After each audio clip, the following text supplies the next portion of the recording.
to our assembly. Bonjour à tous. Welcome, everyone. I will now call the meeting to order. Madame Lagravière. Your Worship, all public meetings of Moncton City Council are simultaneously translated. Hearing assistant devices are available at the entrance to the council chambers. Members of the public have the right to address City Council in the official language of their choice. Meetings are broadcast live in both official languages on the city's YouTube channel, accessible via moncton.ca, and will also be aired at 9 p.m. this evening on rogerstv.com. Individuals who have registered with the City Clerk's office at least 7 days prior to the meeting agenda deadline will be allocated 5 minutes to deliver their presentation. All other public presenters will be allotted 2 minutes. 1 minute. Warning will be provided to indicate the time remaining. Important reminder, all presenters, city staff, and council members are expected to conduct themselves respectfully at all times. Disregarding disparaging remarks, offensive language, or profane expressions directed towards council staff or members of the public will not be permitted. Any breach of this code of conduct may result in the presenter being directed to leave the council chambers at the discretion of the chair. Toutes les séances publiques du Conseil municipal de Moncton sont traduites simultanément. Des appareils de l'audition sont disponibles à l'entrée de la salle du Conseil. Les membres du public ont le droit de s'adresser au Conseil municipal dans la langue officielle de leur choix. Les séances sont diffusées en direct dans les 2 langues officielles sur la chaîne YouTube de la ville, accessible sur le site moncton.ca, et seront également diffusées à 21h ce soir sur rogerstv.com. Les personnes qui se sont inscrites auprès du bureau de la greffière municipale au moins 7 jours avant la date limite de dépôt de l'ordre du jour de la séance disposeront de 5 minutes pour faire leur présentation. Tout autre présentateur public auront 2 minutes. Un avertissement d'1 minute sera donné pour indiquer que le temps restant. Un rappel important, tous les intervenants, le personnel municipal et les membres du conseil municipal sont tenus de se comporter de manière respectueuse en tout temps. Les remarques désobligeantes, le langage offensant, mon Dieu, aux expressions grossières à l'égard du conseil municipal, du personnel ou des membres du public ne seront pas tolérées. Tout manquant à cette code de conduite peuvent entraîner l'expulsion de l'intervenant de la salle du conseil à la discrétion du président ou de la présidente. Merci beaucoup, Madame Lagravière. Are there any changes to the agenda this evening? None this evening. C'est beau. Donc, could I have a mover and a seconder? Conseiller Richard, conseiller Butler. Any questions? No questions. So, could we go to a verbal? Comment on vote? How are we? Show of hands. Donc, show of hands, everyone. C'est beau. Motion carried. Madame Lagravière. Des conflits d'intérêts. Are there any conflict of interest? No conflicts of interest. Next would be the adoption of the minutes of April 22nd, 2025. Could I have a mover and a seconder for the adoption, please? Donc, il y a quelqu'un, conseiller Kingston, conseiller Richard. C'est beau, merci. Any questions? Pas de questions. So we will go to a manual vote. Show of hands. C'est beau. Merci. Merci à tous. Motion carried. Next is the consent agenda. Les questions soumises à l'approbation du Conseil, and this evening it's event, street closures, and noise bylaw exemption requests for fall and winter of 2025.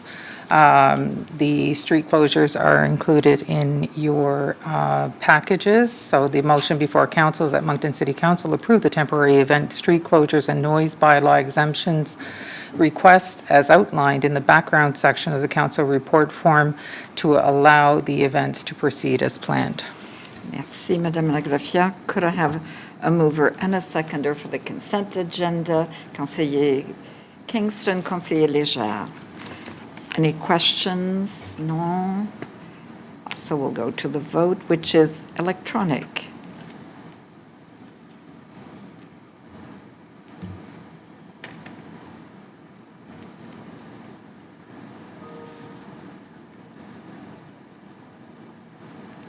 Merci, motion carried. Merci. Next are public and administration presentations, les exposés du public et de l'administration. This evening, we have one public presentation, Moncton Cares 2024 in Review and New Initiatives, and we have Ketan Raval here to present.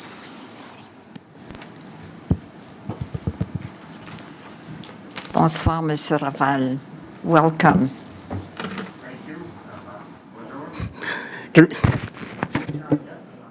It's on now? Okay.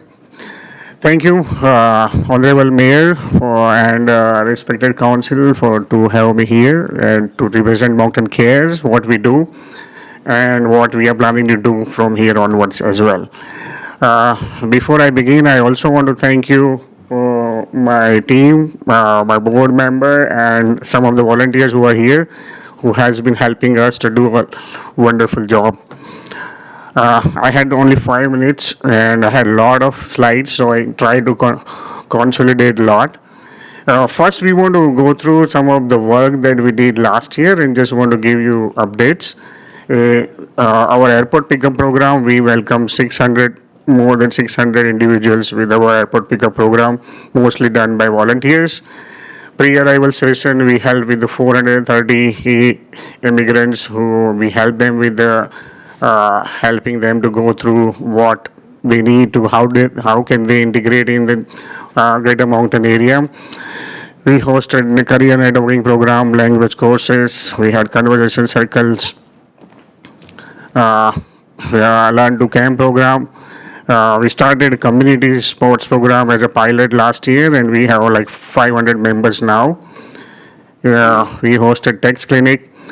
On an average, we helped 5,000 unique members in last year, and we hosted almost 80 events and workshops in 2024. I just wanted to consolidate everything to stay within the time limit. We started new program. Again, there are many new programs. However, I would like to very much be specific to first one, which is Multicultural Food Bank.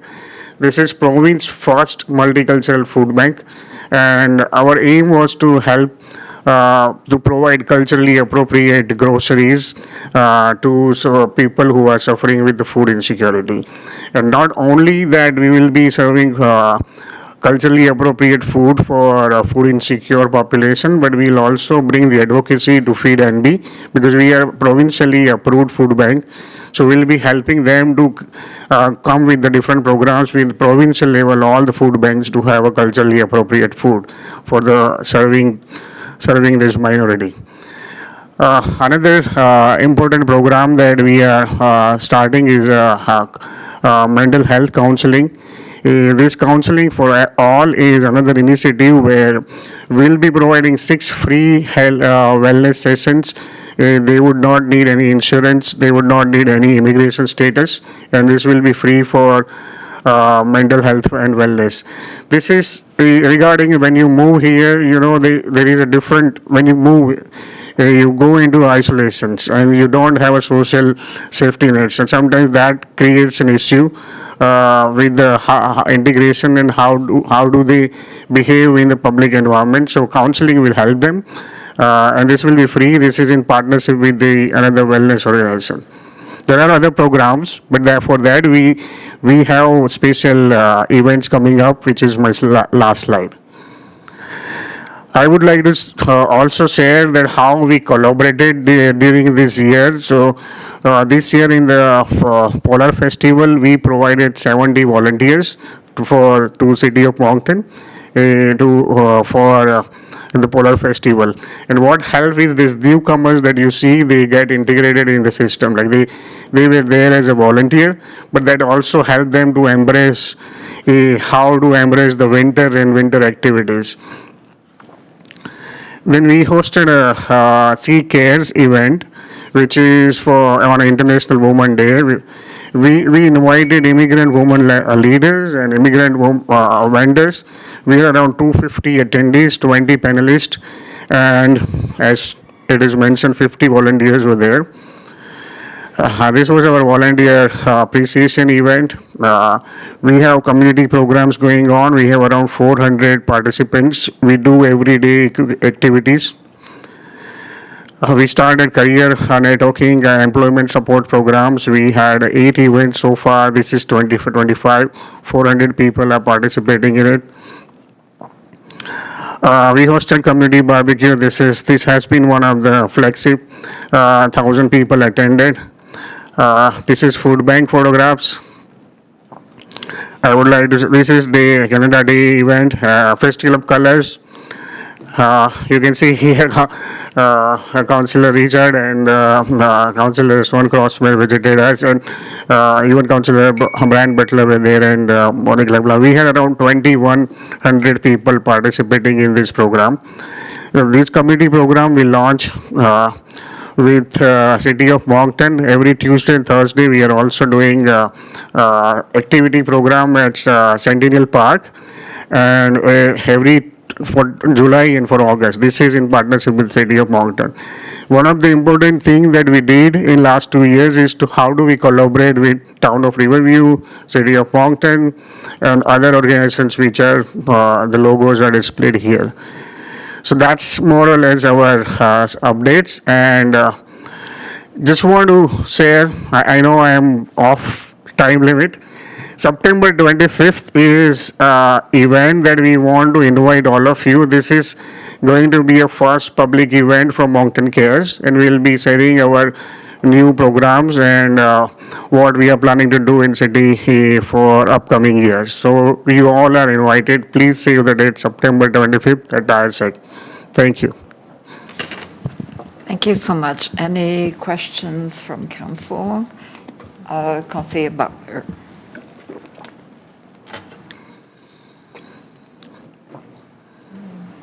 Gotta wait for it to turn red. I noticed in that anytime there was exercise, I didn't see you in that picture. So, were you taking a picture? All joking aside, you know, Yes. Moncton Cares, you're doing a fantastic job. Every time I go to an event,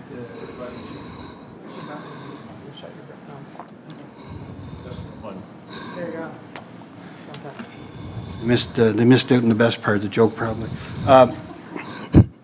Every time I go to one of your events, it's so awesome. You know, the people are so happy. The kids are running around. You know, it's pretty neat. And you know, we've used you guys have used the North End Y a few times, and when I've been up there, it's you know, one of the things is, like you said, when they come in, they're isolated and they really get to know the community and know what's available for them. Yes. You know, and they're always so polite and wanting to learn. That's so important. So, you know, just, you know, from my point of view, just one other question. So when we look at this, a lot of numbers, like 620 new. From a councillor's point of view, it would be nice to know where they settle, what part of the city. I have a feeling that it's probably the north end, but, you know, I wouldn't want to say that, you know, we're getting bigger up there than any other place, but could you just elaborate on that? Sure. There is a number that 43% newcomers are settling in Moncton Northwest. So that itself tells that where most of newcomer immigrants are currently going. However, if we talk about Greater Moncton area, more than 70% comes to Moncton, and the rest of 30% goes to Dieppe and Riverview. Moncton North and Moncton Center is the first to prefer location and area near University of Moncton because of the students.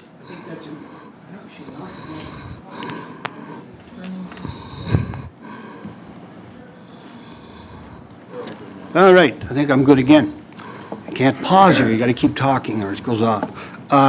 So I guess it's good for a counselor to know, like, where the newcomers are settling, so when we're looking for ideas like what we should be doing Yes. in that area, like, if it's programming through Parks and Rec or whatever, even with the schools programs and things. So I just thank you very much, and it's always good to get you up here in front of Mike and to get the data. It's very important, so thank you very much. Thank you. Thank you, Your Worship. Merci, conseiller Bourgeois. Did the same thing. Qu'est-ce qui se passe? Hello.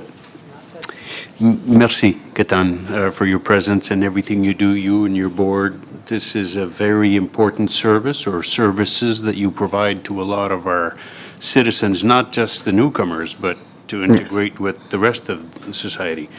But I do have two questions.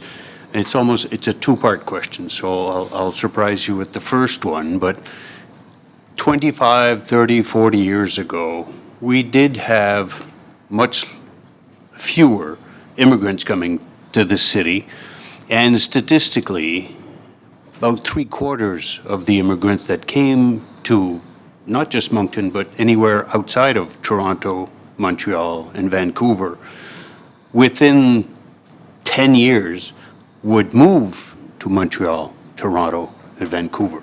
Do you have any statistics, or at least your own personal opinion of working with a lot of the newcomers? What percentage stay versus what percentage eventually move? One. So shall I answer or wait for another? So 10 years is a long year to think about retention, because we have seen the trend that even local youth moves to other provinces. So there has been a challenge for Atlantic provinces. Last 5 years, data suggests that we have increased retention up to 15% from where it was. So there is, and in terms of total growth, it's almost 50% increase in the retention, what it was before 2019 and what is now in 24-25. So retention is increasing. And I also attended David Campbell's presentation last year. He also tracks this data, and also Southeast New Brunswick tracks this information. 1 year, 2 year, and 5 year retention is increased in Greater Moncton area, and it's better than the rest of the CMAs in New Brunswick. So we are going there. Excellent. Yes. Second part, for those smaller, we'll call them the exception that do move, what do they say? Is there anything that the city of Moncton could do to increase the number of people staying here? I personally, based on last 5 years working in this sector, I always say I'm an accidental not-for-profit founder. Never thought that I will start an organization within few months of moving here. That's 5 years of working in this sector. Few anecdotes that I can share. One is we need to have a labor market matching, like bringing people in and what kind of jobs we have. If we have more closer relationship between this, we will have more people staying here. If we bring thousands managers, we don't have 1,000 managerial job in Greater Moncton area, but we have a different need in different sector here. So one that I have observed is having more match with the labor market force, that what our city of Moncton needs and what kind of skill set that we are bringing in that will help us. Another is young families. Young families want to stay in Moncton. Whether it's youth, they want to go out, or someone who is probably after 50 and they are coming here, they want to go because their kids want to go to other universities. But youth moving here, they want to stay here. They want to raise their families here. So these are some anecdotes that I can share. So more youth and rec. That was the reason these all community events, integration events, community activities, because the more they get integrated, they want to stay here, but how do they integrate in the society? So that was more, our objective was that, to integrate them, all these young families and youth. Thank you very much. I assume that you share that message with our staff. There's some things that the federal government does and the province does, and some things that the city staff does. If not, I encourage you to contact them, but if not, you can contact me, not contact staff. Sure, thank you. Thank you, Ketan. Merci, Madame la Merci, Maire. conseiller Bourgeois. Conseiller Richard. Merci, Maire Esterio. Ketan, I was glad to see you had a bottle of water. I almost pulled up a chair. You were running through that slideshow. I thought you caught your breath pretty good. Thank you for being here. Thank you for the presentation. I'm not sure if the picture of me and Councillor Crossman are going to help you sell a whole lot here, but that was so much fun that day. Out of the program, so a number of events and workshops, 80 plus, you presented 10 of them on a slide. I'm sure there's something missing. There must be something up and coming. What's the next big project? Sir, that's a secret. Then I would like all of you to visit on September 25th. We will be sharing a lot of new programs that we are launching, and I'm sure that something that has not been done before. So it's going to be very helpful to city as well. And it's probably maybe a template that province can implement to other town and others. So we really would like you to visit on September 25th. Okay, I gotta check my calendar, that's for sure. And for people who want to know more about Moncton Cares, where can they go? Is there a website? Is there? Yes, we do have a website, and we finally have an office space. If I brief about 4 years working without an office, and we were serving more than 3,000 people, finally we have an office space at St. George Boulevard, and some of our staff is always there, and probably all the volunteers. If I add that, we have around 600 volunteers working with us at the moment. They can reach out on our website, social media. We are very active on all the social media to support the community. And if I want to add, it's not just newcomers. 40% of the services currently are accessed by local citizens as well. That's great. Now, you're very active on social media and very well, so I just want to give you an opportunity to tell everybody else here, so. Thank you. Great job, keep up the good work, you and your team. I see there's a lot of them out here, so, merci. Thank you very much. Thank you, merci. Merci, conseiller Richard. Conseiller Crossman. Thank you, Your Worship. Thanks for the presentation. Good to see you again. It's nice to see that we cleaned up after that afternoon we spent down on the waterfront. But I do have a couple questions for you, and I won't keep you at the mic long. The entire presentation, you talk about how valuable the individuals are and your volunteers are. Where do you get your funding to do these projects? Because as council sits here and the general public sit here and look at this, there's no way that you're doing this at no charge back to the community. Thank you for asking this question. If most of our programs are free, and some of the programs, for example, language course that we run at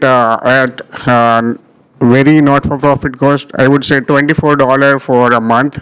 So that covers the teacher's salary by itself, and it covers the rental cost. So some of these programs, we do it in a way that how do we keep it affordable to everyone, not just to newcomers, but to everyone? Because we are new organization, and we were not yet successful with the IRCC funding or anything. So we were trying to be creative to manage all these funding opportunities. In terms of number, we are the largest in province of New Brunswick, and in terms of funding, we are probably smallest, even smaller than 5,000 town multicultural organization. So our funding is a fraction or 100 of any other settlement organization at this moment. We get some money from City of Moncton. I would say 15,000 a year, which is, just want to give you number 15. Most of his sponsorship that we raise, more donation that we raise, and lot of heavy lifting is done by volunteers as well. Okay, and when you welcome, Moncton Cares welcomes the immigrant to Moncton, what do you walk them through? So when they first come to Moncton, they reach out to you, what is the process and how do you make them, I guess, get along or fit Yeah, in to yes. Moncton, shall we say? So You most don't of you the don't have to time, go into great depth if you can just. yes, I'll cover it. just brief you in 30 seconds. Two important programs that we run. One is pre-arrival session. So what we do is even someone is coming here, we have a pre-arrival virtual online session, and we walk them through everything, including map, transportation, public services, how to integrate in the society, what's going on. Sometimes harsh reality as well, that okay, there's a labor market, like job market is not good, or rental, it will cost you more than what you assume. But it's better to make them ready before they land. So, Right. so they come with those resources, and that helps them to integrate faster. Like if they know that, okay, I need to have 6 months more resources because I may not get the job, or I have to buy a vehicle immediately because public transport at this moment is not something that they have in their home country. So pre-arrival session plays a huge role. And second is a welcome airport pickup program. When someone goes and pick them up, that's their first friend, you know. So they exchange their WhatsApp number and they become the consultant, free consultant for the city of Moncton. And when they are dropping them off, they also help them how to navigate the city. They explain this is DF, this is Riverview, this is Moncton. So these two programs helps us to speed up the integration in the community. And you also communicate with other local nonprofit groups, I assume, Yes, yes, on that as well? yes. Okay, and I wish you the best of luck on September 25th. I Thank you. looked at my calendar as you were speaking. I already have 2 other engagements that evening. Okay. So I do pass along my regrets, but if something does happen, please share with me the great news, and I'm sure it will be definitely great news. Absolutely, thank you. Good, thank you, Your Worship. Thank you. Merci beaucoup, Conseiller Crossland. Thank you, Mr. Catal, for the presentation. I do have one question for you. What kind of a relationship do you have with Magma? How closely do you work with this group? So I hope you ask these questions to everyone, but Yes, we do. yes. So we are trying to have a more collaborative relationship with everyone. We tend to refer some of the services. One thing that I knew when we came here, that was the question, that we have other organization. One of the thing is that 90% of our programs are complementing to Magma, like there is no duplication or something like that. However, we refer where some of the sub programs they do run. For example, language courses, we do refer to them, and vice versa, I believe. But we are working and we are improving. Wonderful. Thank you so much. Thank you for everything that you do. Merci. Thank you. Madame la greffière. Next would be planning matters, et questions d'urbanisme, and the first is the introduction of rezoning for 5 Acorn Court, and I see that Sarah Anderson is here to give a report on this. Bonsoir, Sarah. Bonsoir.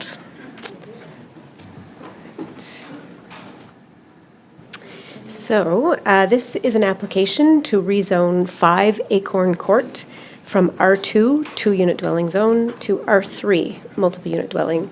The purpose of the rezoning application is to accommodate a residential care facility for no more than 4 youth at any one time. So the subject property is located in the north end of the city, east of Evergreen School, and this is in Ward 3. Excuse me. So this area of the city is predominantly residential in nature, mainly single and 2-unit dwellings. It's all zoned R2. There are areas of higher density zones, the R3 on the surrounding main corridors. You can see that in the purple in the images on the right. The subject property is currently occupied by a bungalow-style home with 6 bedrooms, 3 bathrooms, and a large yard. The lot is currently zoned R2, and while residential care facilities are permitted in the R2 zone, they are limited to 225 square meters in gross floor area. The home at 5 Acorn Court is 315 square meters. So for this reason, the applicant is proposing to rezone the property from R2 to R3 to accommodate a residential care facility in the current building. So in terms of the proposal, the home has recently been purchased by Youth Impact Jeunesse. Their mission is to provide quality care and guidance to children and youth between the ages of 2 and 25 years with social, emotional, or behavioral challenges. This is accomplished through an array of services and programs that adhere to the belief of helping youth to succeed. Youth Impact Jeunesse are proposing to use this subject home for a youth stabilization program. It is to be delivered by Youth Impact Jeunesse on behalf of the Provincial Department of Social Development. So the Youth Stabilization Program serves youth between the ages of 12 and 18. The program in this location would only support up to 4 youth maximum at any one time. At times, there may be fewer than 4 youth in the home, but never more than 4. The length of stay in the program is 8 weeks, and then the youth are moved back to their home or familiar environment. So the Youth Stabilization Program is a heavily structured program. Typically, the youth are in school, so they will continue to attend school as normal, the same school that they normally go to, and there's very little unsupervised time outside of the home. 4 staff will be on site during the day from 8 a.m. until 12 a.m., and that is a 1-to-1 ratio of staff to youth. 2 staff will be on site overnight from 12 a.m. to 8 a.m. No staff will live in the home. The plan is to use 4 of the bedrooms for the youth in the program, and the other 2 bedrooms will serve as offices. No changes are being proposed to the building or the site. There will be no cameras, no signage, and the home and the property will be well cared for. So these just give a few different images, different views, I guess, of the home and the property. In terms of background, the Youth Stabilization Program had been operating at another location in the city for a number of years. It had to be moved this spring in 2025 to accommodate a different program in the building. So Youth Impact Jeunesse had to search for a new location, and the goal was to find a home in a residential neighborhood where youth would feel safe and comfortable. All youth would be staying in the home. All the youth who will be staying in the home or would be staying in the home are from the Greater Moncton area. The subject home does fit the needs of the program with 6 bedrooms and 3 bathrooms. Generally speaking, the program that would operate in the subject home is for kids who may be going through a tough time or a difficult time, for example, depression, and they need additional help to regulate and get through it. They move into this home, they work with a social worker at the home for the duration of the program, and that gives them a chance to sort of reset and get back on track. After 8 weeks, they would then be sent back to their home, or if that's not possible, they would be placed in a new foster home or new home environment. When considering an application such as this one, the municipal plan does provide guidance through policies, objectives, and principles. One of the guiding principles of the municipal plan, that's Principle 2, it specifically speaks to Moncton being inclusive, friendly, and a caring city where everyone in the community is important and has the fundamental right to a safe and healthy environment. Under the section of community care, objectives and policies speak to supporting the diverse needs of the community through integration rather than isolation. And policy CC5 speaks to supporting the development of smaller residential care facilities in neighborhoods and, where appropriate, supporting changes to the zoning bylaw to help support the development of new facilities or centers which respond to a recognized need in the community. The proposed application does meet several policies and objectives of the municipal plan. And for this reason, administration is recommending that Moncton City Council proceed with zoning bylaw amendment Z22249, and that council give first reading to zoning bylaw amendment, that the bylaw amendment be referred to the Planning Advisory Committee for their views, and that a public hearing be set for September 15th, 2025. The rezoning, if approved, would be subject to a resolution with a number of conditions including a couple of our standard ones, but I did want to kind of go through them just to put them on the record. One, that the residential care facility be limited to 4 youth, no more than 4 youth at any one time. That would be a condition of the rezoning. And also that despite the R3 zoning, only uses that would be permitted in an R2 zone, which is amended from time to time, would be permitted on the subject lot, with the addition then of this residential care facility as approved in this application and subject to these conditions. And then the last 2 are just the standard ones, that they must conform with provisions of the bylaw, and that nothing would prohibit them to apply for a variance in the future. Other than that, next steps would be the Planning Advisory Committee. Written views would be proposed for August 27th, 2025, and the public hearing would be set for September 15th, 2025. And that is the end. Merci beaucoup, Sarah. Conseiller Butler, do you wish to move the recommendation? No, I don't. You don't? Could I have a mover and a seconder for the Conseiller Leblanc? Could I have a seconder, please? Conseiller Léger. So a question, Conseiller Butler, go ahead, please. Thank you, Sarah, for the presentation. It's always great to see. So I want to make sure that, you know, my thing is about the zoning. It's not about the program. The program is an excellent program, and it's needed in the city. But I guess my issue has been is that knowingly that this was not zoned for this, I believe that they had even had a discussion with your office to ask if this was zoned for this, and they were advised what? That it was not. It was not. Yeah. So this was before the purchase of the home. So then after they, when they were told it wasn't, then they decided to still go ahead and purchase it, and then they came with to planning and with the application. Is that how it went? They did ask about the zoning. They were told it was zoned R2. The size would restrict it, essentially mean it would not be permitted.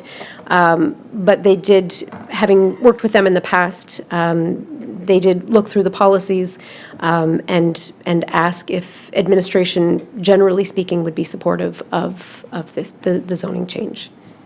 So, Okay. given the policies. But I guess, of course, you can go through the policies, but at the very beginning, I guess my concern is, and I've spoken about this on many matters over the years I've been on council, is that, you know, people buy property and then they come to council and they want us to rezone it for whatever reason. It could be from R2 to commercial or R2 to R3, that they can build apartment buildings, you know, the whole thing. There's a reason why we have bylaws, and there's a reason why when I look at this one, actually the house is too big for it. That's what you explained in your, Right. yeah, the square footage is too big for this. For what's permitted. Yep. So for that reason, and not for the fact that we don't need this, there's lots of places for sale in the city of Moncton. But I don't think, I really, it bothers me when people buy things and expect just that they're going to come to council and get things just automatically rezoned. And for that reason, I won't be voting for this. They've spoke to you. You've explained to them at the very beginning that this was not zoned that way. And I would hope that this council follows this and says, hey, listen, you know, we have to start following. That's why we have zoning. If every time somebody comes and they have it's a good idea, and this is a really good idea. Don't get me wrong. This is not about, to me, it's not about not in my backyard. It could go on the next street over Shannon, and it fits, right? You could find a house there. There wouldn't be a problem.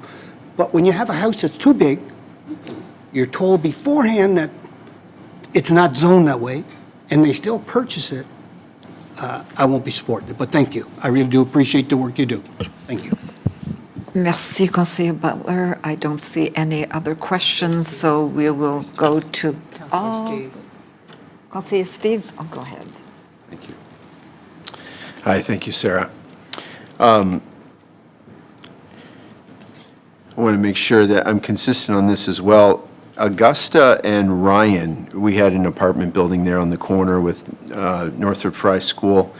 And this zoning thing that Councillor Butler speaks of, we were against that as well because of the zoning that was planned. I remember speaking very clearly to the person who had bought it, and he wouldn't answer my question on how much he had spent on the plans and stuff, because I said it's a very overconfident move to do such a thing before you have approval to do so. Not only the zoning situation for this one, but when, councillors, when you go to the risk analysis in our CRF, the first two that are listed for risk analysis, number one, there's a possibility that residents in the surrounding community may voice concerns over the proposed use. I can promise you, Councillor Butler and I have received numerous objections to this. So that's not a possibility, that's a fact. We know that since the newspaper article came out or whatever it was that that alerted residents to this as a possibility. The second on the risk analysis is that other care homes in the area have had some issues, and residents may be concerned that similar issues will occur at the subject property. I want to let the councillors know as well. We have numerous emails from that and have received many concerns over the particular one, Augusta and Twin Oaks. And so both those risk analysis are not just possibilities, we're living that as ward councillors. So for those three reasons, which the third one was the zoning, I'm voting against this as well. Merci, conseiller Steves. Conseiller Bourgeois. Merci beaucoup, Madame la maire. Merci, Sarah. Est-ce que le promoteur ou le propriétaire est ici pour répondre à quelques questions? I believe they are. They said they, yep, yes. OK. En français ou en anglais? English? OK. What happens if this rezoning is not approved? I'll let Sarah go first, but a developer, is it that the business will not be allowed to operate? And I'm calling it a business. The service will not be able to continue? Or is it the status quo, whatever is there now will continue? I understand it's for children, will stay at 4 children, so will they have to sell the property on Acorn and buy a bigger or different properly zoned lot somewhere else? What happens if we say no? The program did end in the spring of this year because of the moving of the, so it's essentially, it's on hold for right now. There's this, it's not being offered in the city. And so, yes, if council, if it gets denied, they would have to find another location, and they would have to sell the property. I'm assuming they would have to sell the property. They could keep it and rent it, I guess, but they wouldn't be able to use it for this service. Okay, is that the understanding of the owners, developers as well?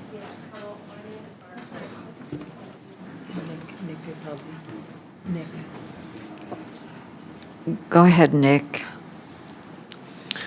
Thank you, Your Worship. So we're not in a public hearing. I don't think that we should be speaking to the applicant or developer in this situation. Those are questions that are reserved for the public hearing. You can ask staff about questions about the presentation, but we shouldn't be asking for members of the proponents or opponents of this project right now, just because we do have a public hearing process that we're going to get to in a couple of weeks should council vote to proceed that way. If council votes in favor of the recommendation. Correct. We're not there yet, though. Correct. If the vote is against this recommendation, why can't there's a possibility that this vote will not go through. So when do I ask that question? Because to me, that's a critical one. Well, I think you can ask the question of staff, but I don't think that we should be asking the applicants to speak on behalf of their application. Okay, so staff has answered my question. Thank you. Sorry for forcing you to get to the microphone. Okay, merci, Madame la maire. Merci, Sarah. Merci, conseiller Bourgeois. Conseillère Adjet. Yes. Merci, Madame la mairesse. Thank you, Sarah, for the presentation. I'll be voting in favor. I respect Mel Kenna and his group of Youth Impact Jeunesse and Moncton Community Residences, and the services that they are providing in our city are crucial. Anybody looking around their neighborhood should be able to know or find two homes close to them that are offering services to people in need in our community. I have two in my neighborhood, and I can think of many neighborhoods where these houses exist. And we need to move forward with this. We need to provide them with the tools that they need to provide this service in the city. And that is the reason that I will be voting for them. Also for the fact that we should not make generalization assumptions about what will happen based on possibly one incident or something that happens from time to time. This could be any neighbor that we have, for sure, we can run into problems with, and it doesn't have to be a group home. There can be other problems with neighborhoods. So I would want us to provide as much support to Mel Kenna and his organization and provide the services that are very essential for the people in need in our community. Thank you, Madame la Mairesse. Merci beaucoup, conseillère Adjut. Conseiller Crossman. Thank you, Your Worship. Sarah, can you just clarify for me one thing? Regardless, we haven't voted yet, regardless of the way the vote goes, if this does pass this evening, it goes to PAC for written views, it goes for public consultation, it goes for community remarks, shall I say? I mean, when it goes to PAC, not many people can attend PAC. Right. It's not essentially, the public hearing is the only time when the Right. members of the public can speak. So that would all come out at the public hearing as far as objections or positive, anything along that line would happen at that point, provided this goes forward. Right. Okay, good. Thank you, Your Worship. Merci, conseiller Crossman. Conseiller Léger. Merci, Madame la Mairesse, and thanks, Sarah, for the overview. These types of decisions become difficult, but I think what we're being asked, well, first of all, and I can speak about having lived next to a group home for a number of years, and certainly I don't think the fact that people are frightened or know different stories and stuff, I mean, there are good neighbors and bad neighbors, and I think what I know of Youth Quest and their existing facilities, it has been certainly a good addition to neighborhoods. And so what we do tonight is we give the opportunity for the Planning Advisory Committee to give some written views in terms of what the feeling is related to our municipal plan. And, judging by what you've presented, it seems very orderly. But on the other hand, people become worried about changes in their neighborhood. So I think it hopefully goes to the Planning Advisory Committee, and then it goes to a public hearing where people can express their views. It is a democracy, but at the end of the day, I think we have to then make a decision, and I hope that that's where we'll go, and we give everyone the chance without second guessing, why it is that we agree or don't agree. And so that's why I think, we hopefully can move forward and treat this the same as we would treat any other application for rezoning. So thank you. I appreciate the comments. Merci beaucoup, conseiller Léger. We will now go to electronic vote. Is that correct? C'est bon. Merci.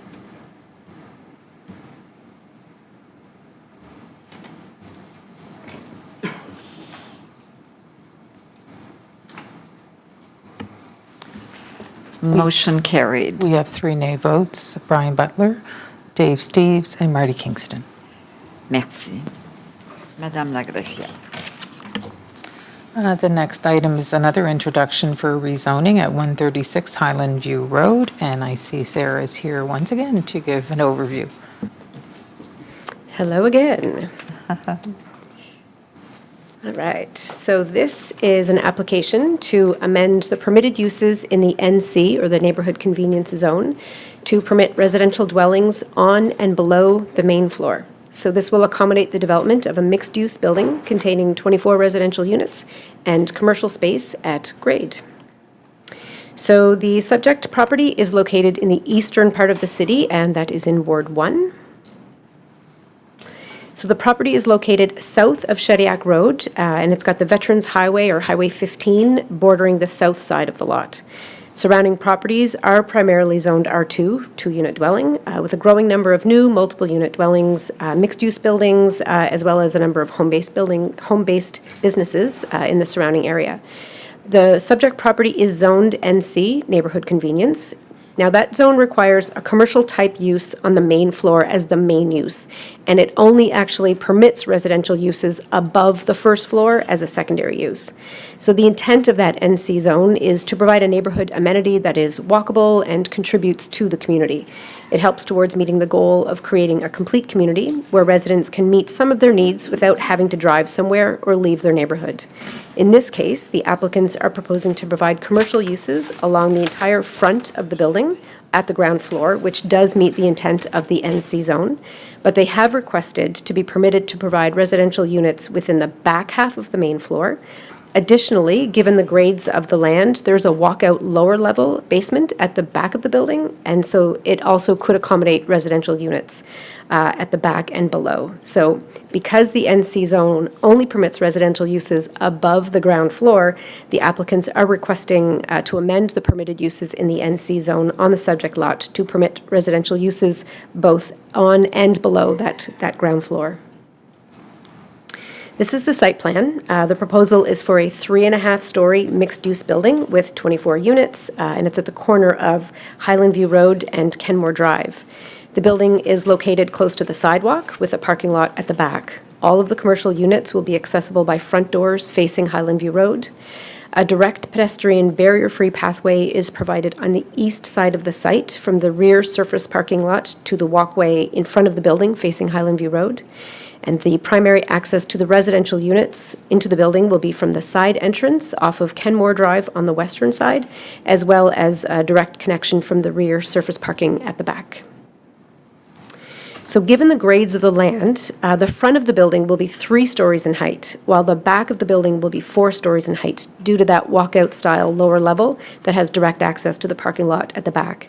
So this is the floor plan for that lower level, the walkout basement, where only the back half of the building is habitable. This is the main floor with the commercial uses along the entire front of the building, and then the residential units along the back half of the building. And then this is the floor plan for the second and third floors. They would be purely residential units. These are some renderings of the proposed development. The building will contain approximately 199 square meters of commercial space on the ground floor facing Highland View Road, and then 24 units, residential units spread among all the other floors, including that one. The intent for the commercial space is to hopefully have a cafe or a tap room, a personal service or a business space, and an office. These would be pending confirmed tenants, though. And these are a few more renderings with the site plan there for context. Highland View Road is a collector road with sidewalks on both sides in this location. So the property is designated NH, or neighborhood, in the municipal plan. This designation supports completing and creating great neighborhoods. Through this designation, council recognizes that neighborhoods are unique, yet have common objectives, such as providing for a variety and affordable range of housing choices in the community. Objectives and policies also support the development of neighborhood nodes that integrate small-scale convenience needs and services at appropriate locations. The proposed development meets the intent of the municipal plan. This text amendment would enable the development to build out to its full potential by providing commercial and personal service uses along the entire facade, while still providing much-needed housing units throughout the rest of the building. The location is ideal. It's a corner lot. It faces a collector road at the front, and it abuts a highway at the back. The proposal, it's also located close to a frequent bus stop. The design considerations, such as building orientation, the materials, and the landscaping, ensures the development will contribute to the streetscape and walkability, meeting the intent of the NC zone. Overall, the proposed development supports the long-term vision of the municipal plan by encouraging growth and enhancing livability and attractiveness of the Louisville neighborhood area. So in terms of a recommendation, administration is recommending that Moncton City Council proceed with proposed bylaw amendment Z 222.50 by giving first reading of the bylaw, by referring the bylaw to the Planning Advisory Committee for its written views, and by setting a public hearing for September 15th at 4 p.m. in council chambers. And so if recommended, if approved, it should be subject to a resolution with a number of conditions, and there are a number of them that they are in your package. Merci encore, Sarah. So, Conseiller Crossman, did you wish to move the recommendation? You wish to move. So, Conseiller Bourgeois, do you wish to second? C'est beau. Go ahead, Conseiller Crossman.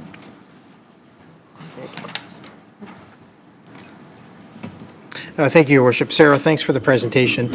I know this corner extremely well because when I was a youth, I used to walk up Highland View to get to school, and there was a convenience store on that corner. So I'm glad to see that it's finally developing and that there is a potential that something could commercialize in there as well, because there are a lot of youth that use Highland View to get to the school. And up the street, obviously, the Crosman Center and all the function, everything going on there, it's another avenue, it's another drive. One concern that I did have was the north side of Highland View has the sidewalks that are cleaned in the wintertime. They're priority 2, they're not priority 1. So I don't know if you want to make that document so that when it comes back from the public hearing, people understand that, you know, if this project does move forward, doesn't mean the sidewalks are going to be done within 24 hours of a storm. It just means they are going to be cleaned within our policy. That was the only thing there.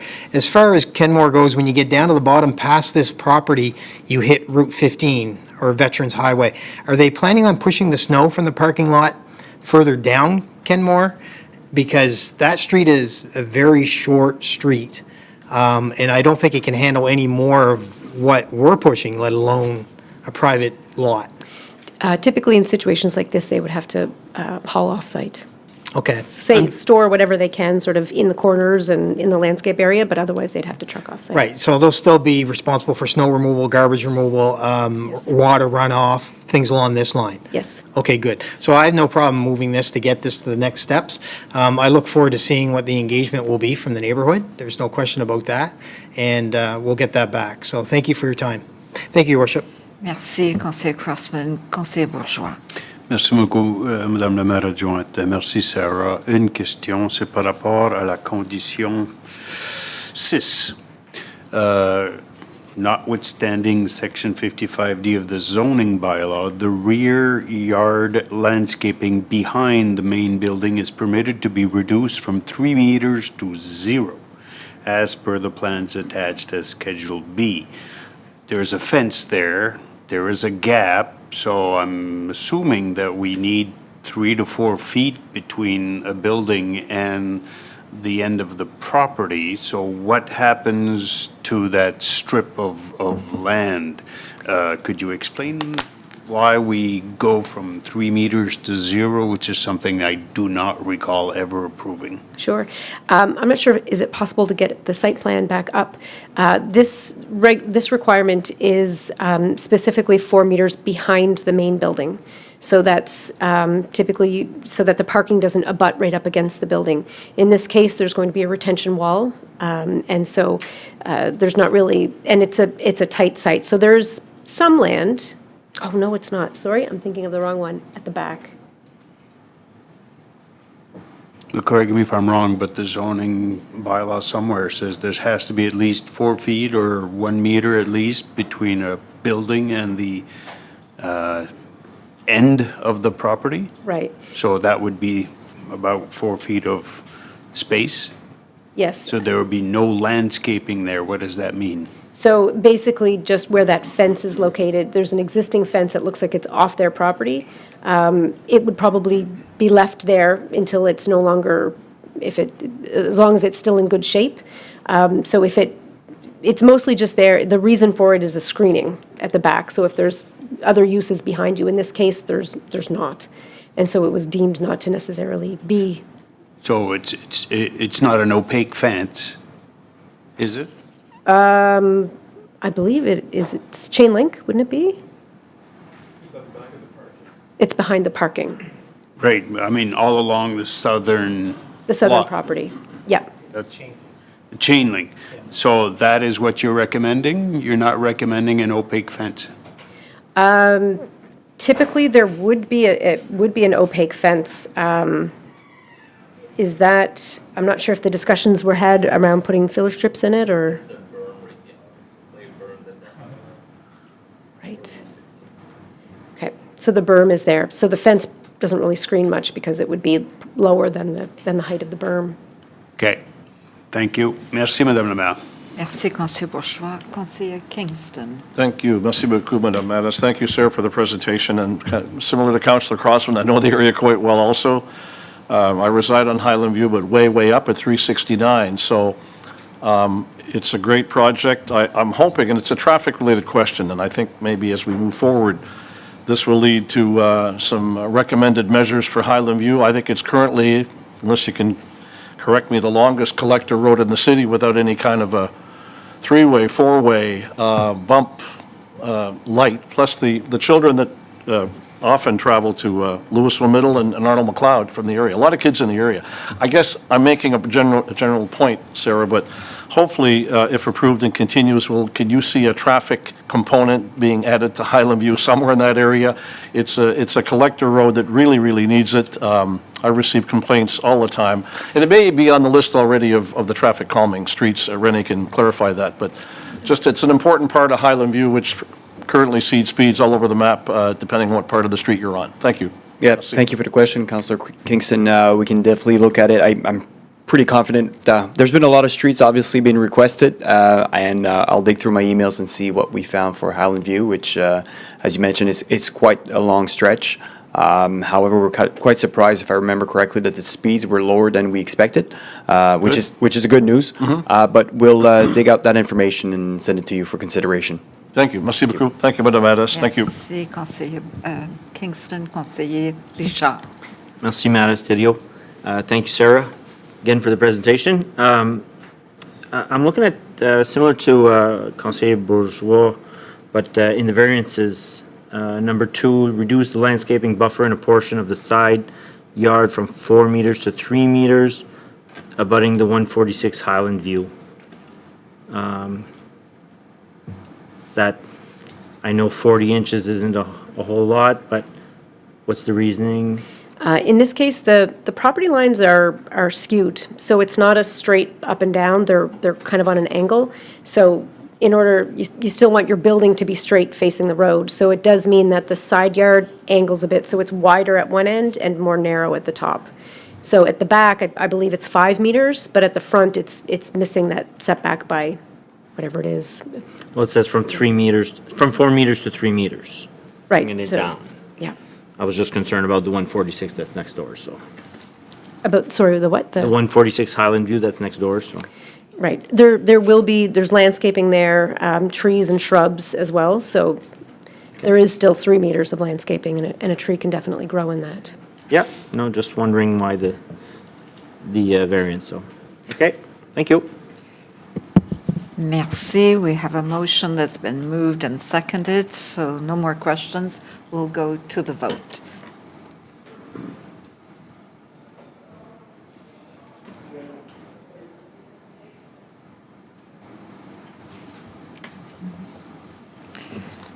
Motion carried. Merci, Madame la Greffière. Next item is 7.3, and it's the City of Moncton subdivision for Mountain Road, and I believe that Paul Edgar is here to give that presentation.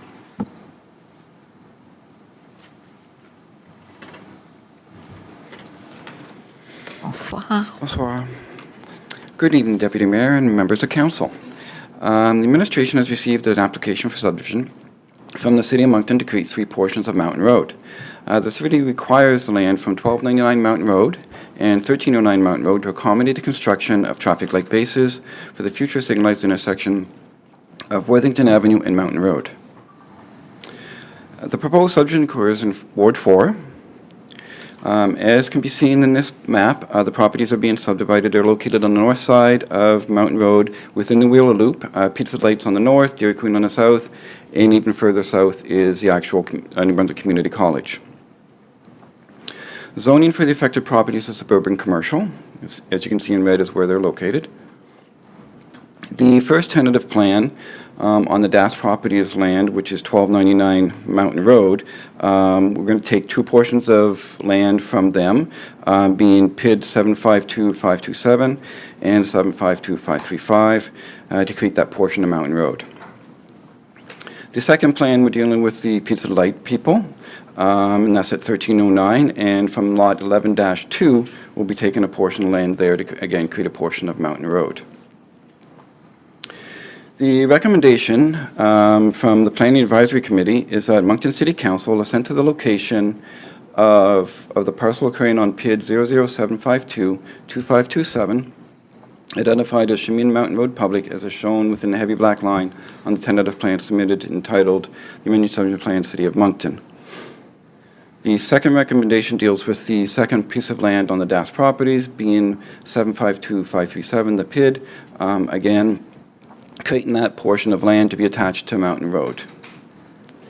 And the third one is to assent to the location of the parcel occurring in lot 11-2, identified on the Mountain Road plan, as shown within the heavy black line, again, on the submitted tentative subdivision plan. Thank you. Any questions?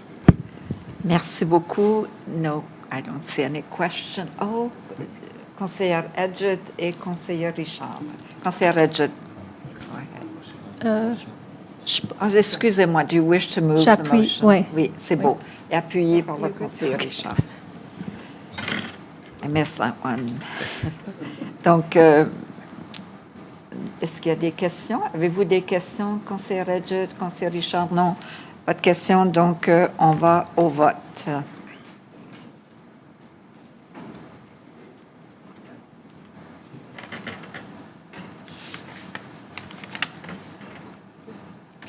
Merci, motion carried. Thank you, everyone. Madame la greffière. Next is statements by members of council. It's exposé des membres du conseil, and I believe this evening that Councillor Butler has a statement. Thank you, Your Worship. My statement is, this is directed to the CAO. I would like to have a little bit more information on why we are dealing with traffic problems up on Hildegard Drive, people turning from Ivy. We have been trying for years now to try to help people on their left turns. We have been trying to find a way to make that intersection a little bit better. And then I get a call from residents that 2 weeks ago or a week ago regards to the bike lane was widened, doubled. And now we're down to 2 lanes, and the traffic is starting to bottleneck again. So a gentleman called me just before the meeting tonight, and he's watched all week regards to the traffic. He's seen almost several accidents happen at Ivy and Hildegard. And all week while he was watching from his house, he's seen one bicycle all week there. So I would like for us to have the Active Transportation Committee or the engineering to come and tell us about how they make these decisions where they're putting these bike lanes with the data. So we're only having, if we got 4,000 vehicles, but we only have one bicycle, I think there's a little problem that we have to resolve. We have people that are building up there, one after another, apartment buildings coming out onto Hildegard Drive. We have Ivy that is filled right up, and they got to come out there in the morning at the high times, busy times, between 7 and 8:30, and to try to get a left lane, or left turn. We have no speed bumps from the very top of Hildegard by Mailhot all the way down to Mountain Road. There's nothing. It's just a straight stretch. Speeding happens there all the time. I realize when you talk to engineering, that's an RCMP problem. All right, but they've been notified a number of times too. Hildegard and Mountain Road, we have been asking for years to try to do something. We have to try to help the citizens that live in that area. So the one way that we've always talked about here is data. We double a bike lane and there's only one bike on that street all week. So if we're going to do that, we could have went through a subdivision with a bicycle lane. Would have been easy to go through the Hildegard subdivision with a bike lane, but no, they brought it right up. It starts nowhere, doubled, and it comes all the way down and it stops before it gets to the intersection. I've sent photos around to council. They had a chance to look at it. So I just want to find out, and so do the citizens, how we make our decisions on these things. So I'll leave that in your capable hands to be able to get back to me. Thank you, Councillor Butler. I know that, I think that engineering had provided a response, but we will go back and get some of the data and provide it to council. Especially the amount of cars and cyclists. Thank you. Merci, conseiller Butler, conseiller Bourgeois. Merci beaucoup, Madame la Maire. Deux commentaires. D'abord et avant tout, mon nom personnel, mais j'ai l'impression que les autres membres du Conseil sont d'accord.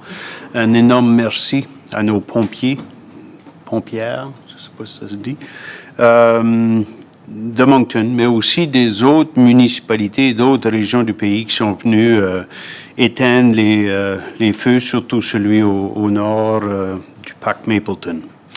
Deuxième commentaire, on a plusieurs plans. On a des plans sur le changement climatique, sur l'inclusion sociale, sur notre plan stratégique, notre plan récréatif, le plan d'aménagement, etc. Mais on n'a aucun plan sur la criminalité, sur la prévention et la réduction du crime. Et pourtant, ça serait, d'après moi, la priorité numéro 1 des citoyens et des citoyennes en 2021, auparavant et certainement depuis. Et c'est le seul service obligatoire dans la loi, c'est-à-dire la protection policière. On avait un comité sur la sécurité publique en 2023-2024, composé de moi-même, conseiller Légère et conseiller Butler. Et on a été en train d'étudier comment, que ce soit la GRC ou une force municipale, peu importe, comment les policières collaboreraient avec d'autres intervenants, comme des peace officers ou nos employés municipaux, des travailleurs sociaux de la province et autres, comme c'est le cas à Grand Prairie en Alberta, à Surrey en Colombie-Britannique et à Thompson au Manitoba. Et on a plus ou moins été éliminés, mais pas officiellement. Donc, je souhaite que le Conseil n'aura pas d'obstruction, n'aura pas d'opposition à ce que le conseiller Butler, le conseiller Légère et moi-même, s'ils acceptent, qu'on reprenne notre travail, qu'on complète ce travail-là pour voir comment on ferait pour réduire le crime, prévenir le crime. On sait que les deux principaux crimes qui nous font passer parmi les 10 pires villes au Canada, c'est les petits vols, les vols mineurs, et des enjeux sociaux. Sécurité publique, c'est plus que la police. Donc, comment on fait pour complémenter les efforts de la GRC et mieux encadrer les efforts de la GRC, idéalement avant l'adoption du budget. Donc, on reviendra de là-dessus parce qu'on a une session de planification stratégique prochainement, mais j'espère que les membres du Conseil sont avisés et que s'ils ont des meilleurs arguments contre, superbe. Sinon, il est temps qu'on agisse, parce que ça fait 4 ans qu'on est ici, là. Puis le taux de criminalité ne semble pas disparaître. Ça pique dans l'été, ça disparaît quasiment dans l'hiver, mais ça revient à chaque année. Tous les efforts qu'on a faits jusqu'à maintenant semblent plus ou moins pas fonctionner. Donc, il faut réajuster notre tir. Il nous reste une autre année ou un petit peu moins de notre mandat. J'espère que ça va devenir un petit brin plus important pour le Conseil. Merci, Madame la Maire. Merci, conseiller Bourgeois. Madame Lagreffière. Next is reports and recommendations from committees and private sessions, des rapports et recommandations des comités des réunions à huis clos. First is a recommendation from the Committee of the Whole dated July 28th, 2025, There is one coming before council, that Moncton City Council approve the establishment of an ad hoc official languages advisory committee to assist in the update of the City of Moncton's official language policy and in the development of an action plan on bilingualism. The backgrounder on this is that the City of Moncton adopted its first official language policy in 1991, and in 2002 became the first officially bilingual city in Canada. The current official language policy was last reviewed in 2018 and is due for an update. In addition, the bilingualism in Moncton report, adopted in April 2016, is nearly a decade old. The city will celebrate the 25th anniversary of the declaration of the official bilingualism in 2027, and the lead up to this milestone is an opportune time to update the policy and revisit bilingualism in Moncton report to measure successes, identify continued gaps, and develop an action plan on bilingualism moving forward. Administration is recommending the formation of an ad hoc, limited-term committee with representatives from council, the public, and subject matter experts, supported by staff. Merci, Madame Lagrafia. Conseiller Légère, do you wish to move the recommendation? Could I have a seconder, Conseiller Leblanc? Any questions? I don't see any questions, so we can go to the vote.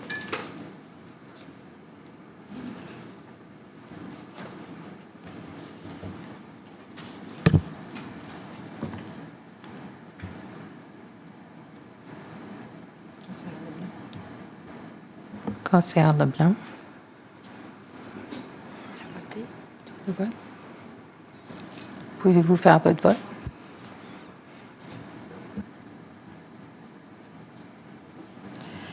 Merci. Motion carried unanimously. Madame Lagrafia. The next item is recommendations from the private session of August 11th, 2025. There are two before council this evening. Moncton City Council at its private meeting of August 11, 2025 reports that the agenda for the private meeting of August 11, 2025 was adopted and recommends the following: that Moncton City Council authorize the City of Moncton to enter into an agreement of purchase and sale with TG 112 and 114 Murphy Limited for the sum of $15,000 plus applicable taxes to acquire a portion of PID 70549654 to become part of Chemin Mountain Road as per subdivision plan to be approved in the City of Moncton and the Province of New Brunswick, and that the mayor and the city clerk be authorized to execute all documents necessary to complete the acquisition on terms and conditions desirable to the city and to affix the corporate seal of the City of Moncton thereto, and that Moncton City Council authorize the purchase and the City of Moncton to enter into an agreement of purchase and sale with DAS Enterprises Limited to a maximum negotiated sum of $15,000 plus applicable taxes to acquire a portion of PIDs 00752535 and 00752527 to become a part of the Chemin Mountain Road as per subdivision plan to be approved in the City of Moncton in the Province of New Brunswick, and that the mayor and the city clerk be authorized to execute all documents necessary to complete the acquisition on terms and conditions desirable to the city and affix the corporate seal of the City of Moncton thereto. Backgrounder on this: as part of the city's capital works program, the City of Moncton will be executing works associated with Worthington Avenue Extension Phase 2 in 2025. The scope of this multi-year project includes the extension of Worthington Avenue and a new roundabout to serve the Shanix development from Mountain Road. Phase 2 is ongoing and includes the construction of a new road between the roundabout and Mountain Road, including a new signalized intersection at Mountain Road. Merci, Madame Lagrafia. Could I have a mover and a seconder for that motion? Conseiller Steeves and Conseiller Kingston. Any questions? If not, we will go to the vote.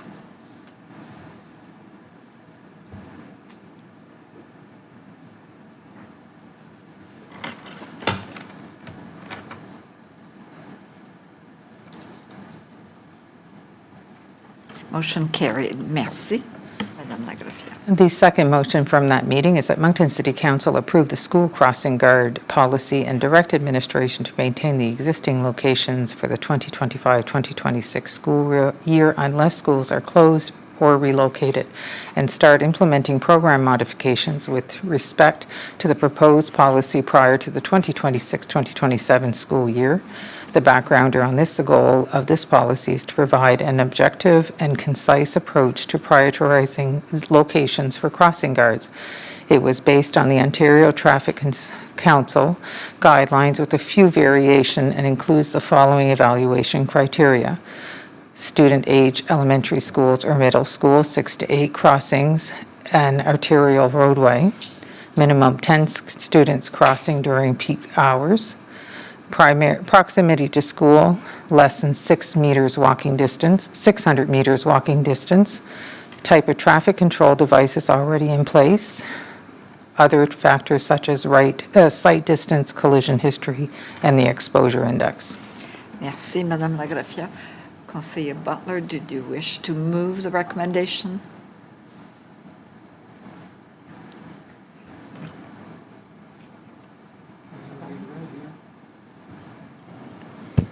No, I'd like to make an amendment if I could, Madam Mayor. Go ahead.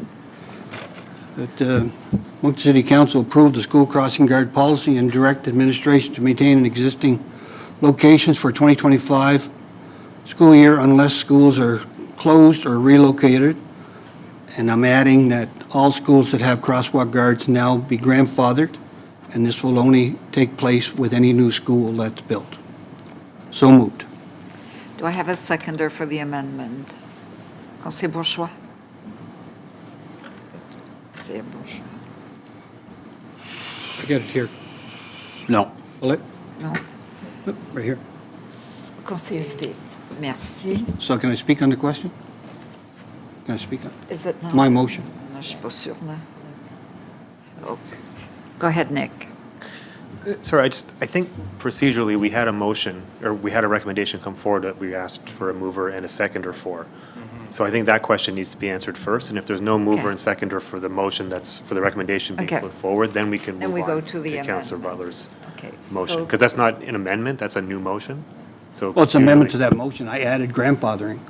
But it's not an amendment, it's changing the, essential elements of the first motion, essentially, so. Merci, Nick. Okay, so I'll we speak will on the go motion. back. So, We'll yeah. go to the original motion. Yeah. So could I have a mover and a seconder for the original? Conseiller Bourgeois, did you wish to move the original motion? Okay. And Conseiller Richard, you will second? C'est beau. Donc, so we have other questions on the original motions. Conseiller Bourgeois. Merci, Madame la maire. Peu importe si on va avec un amendement ou pas, je voulais m'assurer que les modifications qu'on avait proposées lors de la réunion privée sont comprises dans la nouvelle version de la politique que selon la résolution, on est en train d'approuver. Je veux m'assurer que ce qu'on avait discuté en privé, ça a été ajouté à la politique qu'on est en train d'approuver. Je n'ai pas de copie là. Merci. René, est-ce que tu vas prendre ça? Oui. Peux-tu pousser d'un bouton, s'il vous plaît? C'est beau. Oui, merci pour la question, conseiller Bourgeois. Oui, effectivement, il y avait deux suggestions qui avaient été proposées. Et puis, si vous regardez dans vos courriels, je comprends, tout le monde a beaucoup de courriels, mais ça a été envoyé avec les modifications. Et si je me souviens bien, il y avait une précision par rapport à la communication lorsqu'on allait faire des changements. Et l'autre m'échappe, mais je sais que ça a été, ça a été fait. Oui, ça a été fait. Merci. Merci. Donc, on revient au vote, aux questions sur la motion originale. Yeah, I got a question. Go ahead, Conseiller Butler. Thank you, Your Worship. So I just want to make my concerns known here. Every crosswalk guard that we have right now either Anglophone East School District or the Francophone East, or Francophone South, have asked for the crosswalk guard, or the PSSC, the Parents Advisory Committee, or people that live in the area. Every one of these are there for a reason. And I've spoken about it before. You can have all the data that you want. And, you know, we spoke about a lot of it, you know, in 2026, when you start to look at these, and I used the one as reference, is Evergreen at the school. When you're driving up to the school, there's a sign that flashes 30 kilometers an hour. A little bit further, there's a four-way stop, red lights flashing. We had to put a crosswalk guard there because people were hauling out and passing and driving right through that. So all the data that you can have, you cannot predict stupid. And that's what we're trying to do. If we use this system right now and use that, the theory that we're using to keep them or lead them, that one will be gone.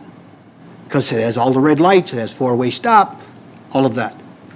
So I'm saying that I want to make sure that the parents in the north end and around any school in this area, in the greater Moncton area, well, Moncton, know that I am definitely not supporting this for that reason.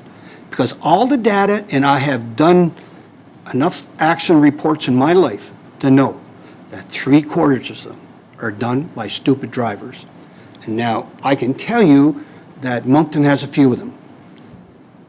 At the north end, why we got that crosswalk guard there, was there on 2 different occasions when vehicles were stopped, the 4th, 5th, maybe 6th vehicle back pulled out, drifted by that line and right through the four-way stop.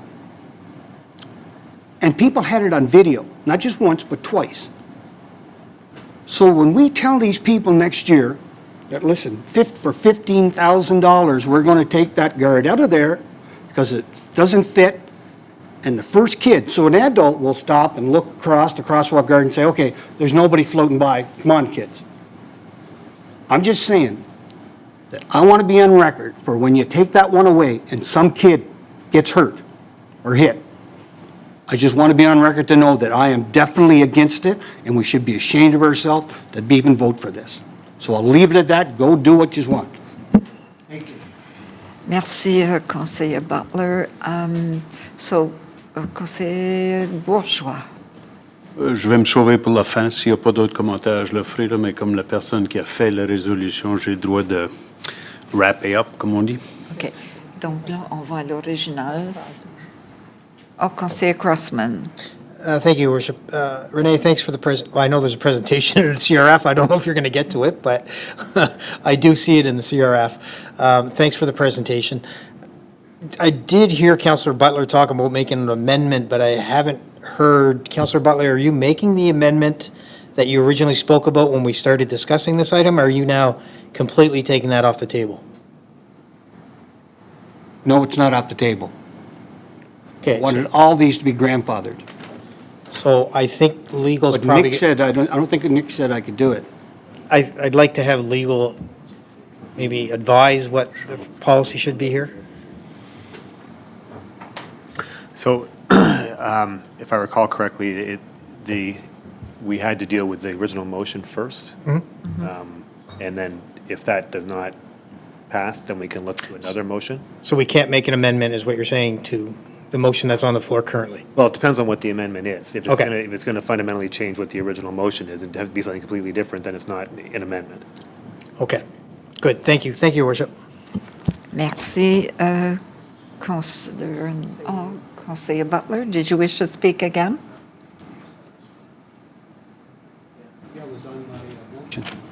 I just wanted to find out from Nick if by grandfathering what we have in there now is changing the whole motion. So you're requesting that we keep the existing policy, but you amend it so that the current sites would be Absolutely. grandfathered in under the policy. Yes. Okay. I think that's a permissible amendment if you wanted to propose that. Okay, so that's why I'm opposed.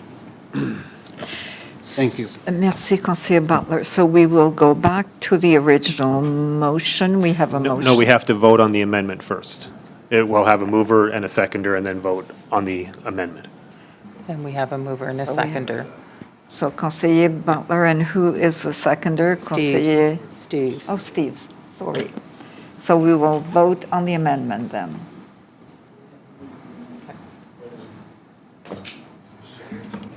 Give me,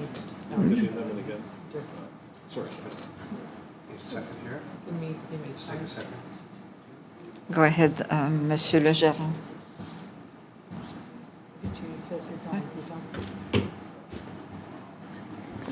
So just to make sure that everything's crystal clear, the motion is to adopt the policy. The amendment is to, and just to make sure that the language is clear, is that current sites served by crossing guards are to be grandfathered in, right? That is it. So currently, you're voting on, as council, on the amendment to grandfather current crossing guard situations. Am I correct, Nick? And then after that would be to approve the policy. Okay. So, Conseiller Bourgeois, do you have a question? We're going to the vote right now. So moi, je suis mélangée là. I had a comment on the amendment. When we get back to the full motion, I want to be able to speak at the end of it. C'est bon. On the amendment, I tend to agree with legal counsel. The amendment, and I can't go into the private discussions, but the amendment is a completely different than the motion. So to have the two combined is to me, just doesn't make sense, because we had options and we voted for this one, and the one that if the amendment was to, let's say, grandfather evergreen, that to me would be okay because it's a minor tweak. But to grandfather all of the previous crossings is a completely different motion than what the policy called for. So correct me if I'm wrong before we vote on that amendment.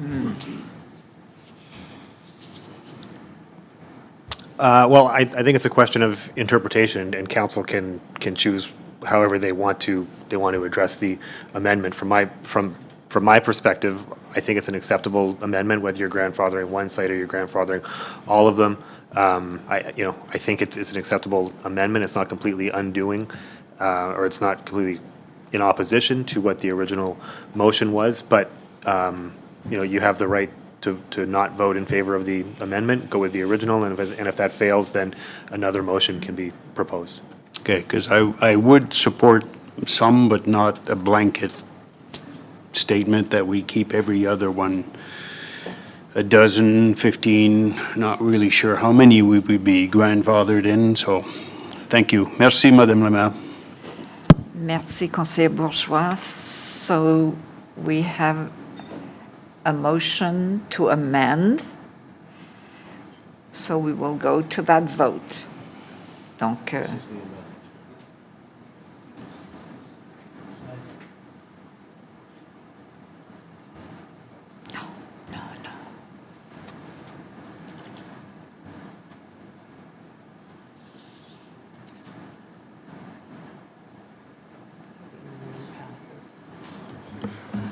There's there's nay votes from Councillor Bourgeois, Councillor Richard, Deputy Mayor Thériault, and Councillor Edgett for the amendment.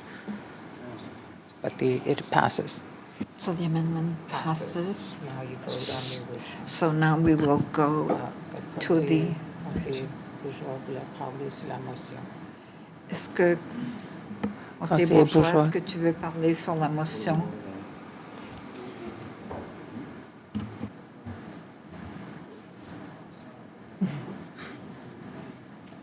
J'ai pas compris. No, okay. No. So we will go to the original motion As amended. as amended. Yes. Mais là, ça veut dire As amended. Motion as amended. Yes. Thank you. Nick.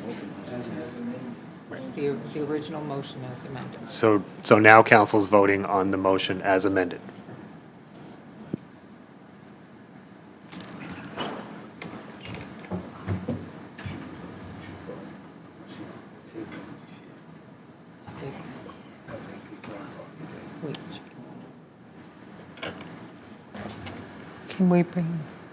Can we bring up the vote?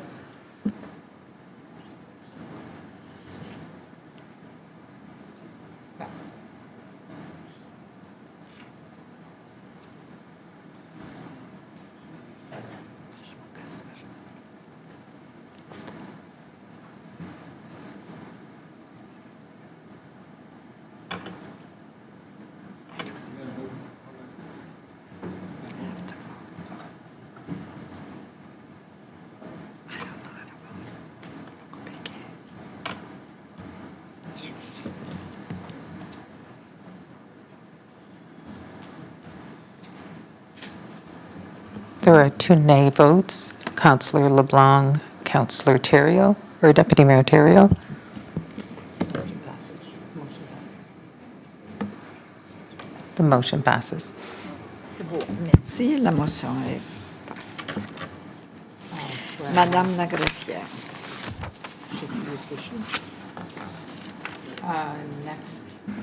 Next is reports from administration, the rapport de l'administration. First up is supply agreement for bulk coarse salt for the 2025-2026 winter season. Kind of feels weird saying that after a heat wave last week. Motion before council is that Moncton City Council approve and direct administration to enter into an agreement with Nutrien Limited for the supply of bulk coarse highway salt for the 2025-2026 season, effective September 1st, 2025 through to August 31st, 2026, at an estimated contracted value of $739,420 plus HST at 15% in accordance with the province of New Brunswick standing offer agreement number P03400180. Merci, Madame la greffière. Le conseiller Richard, you wish to move. Conseiller Steve, seconds. Any questions on this? Any amendments on this? Please, no. Donc, on passe au vote.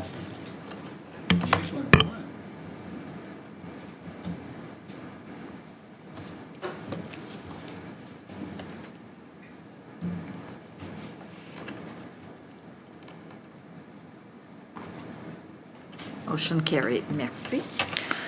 Keeping with snow clearing services, the award of tender TCS 25044 snow clearing services for the municipal streets. Motion before council is that Moncton City Council approve administration's recommendation to award a total of 3 pieces of equipment to be retained to provide snow clearing services municipal streets for the 2025-2026 winter season, with options to extend each contract term for up to 4 additional 12-month periods if it is in the city's best interest to do so, and that tender TCS 25044 be awarded in accordance with the table below. Bidder equipment hourly rate included, Eastco Construction, Inc., at $362.25 per hour, Eastco Construction, Inc. at $362.25 per hour, and Kevin Fraser, Inc., $373.75 per hour. Merci, Madame la greffière. Conseiller Richard, did you wish to move? Puis tu as une question? Seconded. Seconder, please. Conseiller Crossman. Donc, Conseiller Richard. Merci, Madame Stereo.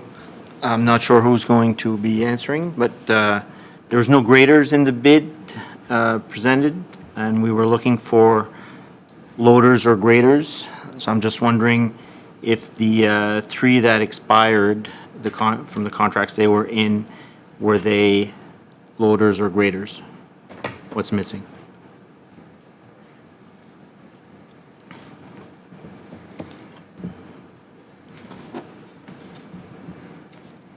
Counselor, the three that expired were the same machines, they were loaders. They were loaders? Yep. Okay. It just wasn't mentioned in the CRF. Thank you for the clarification.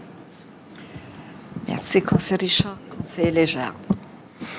Merci, Madame la Mairesse. Thanks. I'm just curious, in the request for proposal, or the tender, it talked about a minimum rating of 160 horsepower, and then says, with preference given to equipment with higher horsepower, greater weight and age, or overall condition, which is all considered by administration in its recommendations of snow clearing services.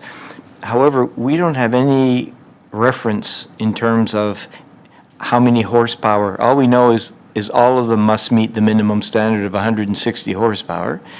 Do the three that are chosen, are those the ones that only are at the minimum 160 horsepower because they happen to be the best in terms of hourly rate? And are we really getting the best equipment that we need? And also, they're among the kind of oldest of the fleet of the ones that are there. So I'm just trying to get some reference in terms of, would a $476 an hour with a piece of equipment that is 260 horsepower versus 160 give you bigger bang for your buck? I don't want to micromanage, but to me, this is just sort of saying, well, here are the three that are the cheapest, so we're going to go with the inexpensive. And if that's the case, that's fair, but then don't include the preference would be higher horsepower and so on. Councilor, great question. Horsepower was obviously a big factor on the more expensive units. These machines, they're called Cat 950s. They're like the next size up machine. The category of equipment that you see below the Cats, the 4 units below that, are more relative to all you need for a street clearing operation. We have the larger machinery because we have large blowers and we run a heavier operation. But the size of the equipment that we've chosen does meet the requirements. They got snow tires, though they've done the work before. This is pretty well the exact same equipment that we had last year. So I mean, do people then waste their time putting in a bid when they have better equipment that's with higher horsepower, when really the reality is we've already made a decision that we don't need that. 160 is okay because we have other equipment. I'm just trying to understand, in business, are we wasting people's time in terms of they're putting in the effort, but yet really don't bother if we've already made up our mind. The market has every opportunity to give us what they have available to us. I mean, the equipment that is larger horsepower is also newer equipment. I do agree with you, but the contractor submitted his bid, and the other contractors met the requirements of a minimum requirement. I mean, we can set our standards too high because there is a limited market out there of equipment that we have to sort of recognize the need and the size we need, right? So, but there is times the larger equipment will come in closer to the lower horsepower, and we may consider it, right? And do you consider the difference in if a piece of equipment has a higher horsepower that actually can give you more performance, so therefore, even though its cost per hour is higher, the efficiency of that vehicle outweighs the lower priced, less horsepower? Higher horsepower is a condition you can look at, but you got to look at what the average norm is and the amount of load you're putting on the equipment and the type of storms we're getting. I mean, there is time the bigger machine is nice to have, but we have to sort of bid for the average, what we consider as an average performance, and we find the 160 horsepower up is typically able to meet our demands. Okay. Jacques, did you wish to add something? Yes, just in addition, just a couple of things as well. Just in terms of, are we getting people to waste their time in bidding on this? It's also important to remember that most of the equipment that will bid on a city contract will not just do snow clearing, you know what I mean? They will probably operate in the summer for another company or things like that. And in some years, you can have a big piece of equipment that will come at a very good price. I think in procurement, when you set the minimum conditions, it's that 160, that is what is needed to do the job, right? If somebody can bid at a good price point and and it has a bigger piece of equipment, all the better, you know what I mean? But I think it's that to consider. The other thing as well, in terms of efficiency, that we also have to be cognizant is, again, the guaranteed hours that we offer, and also when we call out a plow, you know what I mean? If they finish within an hour, it's certainly beneficial for us, but you won't necessarily see that, you know what I mean? They have to go around the cars, they still have to do it. So when we set these standards, we identify the minimum or so on, versus if you went more through an RFP, not necessarily a tender, then you would start giving more points for certain things, but you would also need to be able to determine that by giving more points for a certain thing, the city would also benefit, you know what I mean? So, Okay, no, thank you. appreciate it, thank you. Merci beaucoup. If there are no other questions, we will go to the vote.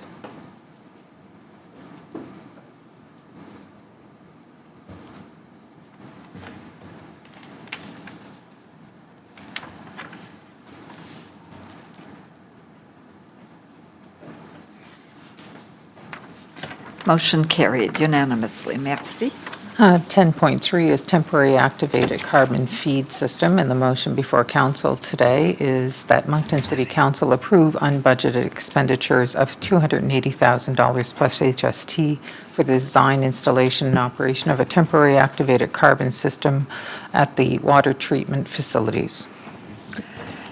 Merci. Could I have Conseiller Jarre and Conseiller Grossman? Any questions? Did you wish to speak, Conseiller Jarre? Just one, briefly, thank you, merci, Madame Mattis, and thanks for the information. And as we've seen, summers become hotter, faster, and so on. In the council report form, though, you comment that there's just, I mean, we've talked about, you know, what our water situation is for the Troy community and the drought-like conditions that we've had. But I'm curious, because it said, it should be noted that the water elevation in the reservoirs is not directly linked to the bloom, which is occurring, while water temperature and other parameters appear to be more important factors. But wouldn't it also be that if we could hold as much water as the maximum in Turtle Creek, you would be reducing the temperature of that water, so therefore you would be slowing down any bloom? And on that note, because rate's happening, my understanding is Tower Road feeds into Turtle Creek. Turtle Creek water level is down several meters. And I guess I reflect on our three municipalities and the amount of water that is drawn, and I think that the capacity, I think it's somewhere in the vicinity of over 7 billion liters. It's huge, and I think approximately 1 billion a month, something along that line. But I think it's time too now, we're going to put this in place, and I thank all of staff for, you know, we've been at this for a number of years in terms of upgrading the ability to treat water. The bloom is earlier this year, and so hopefully this temporary measure will bring us into the actual plant that is being built and will be finalized. But I think it's also time to have a conversation with the three municipalities in terms of the amount of water being used. And Moncton has metered services, and the other two municipalities don't. And I think when, you know, I look at water almost now as gold, and without it, we'd be hard-pressed to, you know, function. And so I kind of would welcome that conversation. You know, the water usages must be different in the three municipalities, and I think we have to have that bigger conversation. And for residents to know that, you know, if I leave my sprinkler on 24/7, my meter is running for all the water that I'm using, and I'm going to pay for it, and it'd probably be $1,000, whatever that amount is. But I can be somewhere where it's not metered, and there's absolutely no difference in the rates that one person pays versus another. And so I think, you know, I just put that out there because I think it's important. You know, most people now are very sensitive to the environment, very sensitive to what we're doing.